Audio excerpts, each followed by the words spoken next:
Wooden spoon से इसको mix करती तो मेरे चावल गिरते, और जो कि गिर ही रहे थे, यू कैन सी हियर।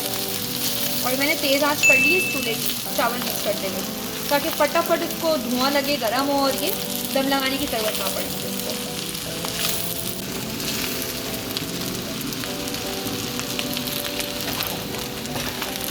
चावलों को थोड़ी देर दम लगाने के लिए मैं ओवन में रख देती हूँ ताकि अच्छे से हो जाए, क्योंकि जब मैंने उनको चखा तो मुझे हार्ड लगे वो। तो अब ये सिर्फ 10 मिनट के दम होंगे और रेडी। अच्छा जी, चिकन को देखते हैं कि चिकन कैसी तैयार हुई है। माशाल्लाह से अच्छी तरह चिपक चुकी है एक दूसरे से, जिसको अलग करने के लिए मुझे लग रहा है बहुत मेहनत करनी पड़ेगी, लेकिन नहीं, ऐसी भी कोई ख़ास मेहनत की ज़रूरत नहीं है। थोड़ा सा इसको मैं पोजीशन इनकी चेंज कर देती हूँ ताकि ये हर साइड से कुरकुरी हो जाए। चलिए अब इसको फुल आंच में कर लेते हैं। एक सेकेंड, फंस रहा है, ये हो जाता है किचन में, ऐसी चीज़ें happens।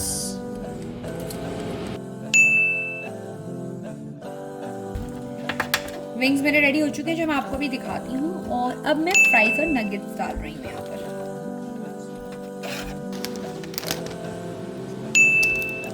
बहुत ही क्रिस्पी विंग्स तैयार हैं।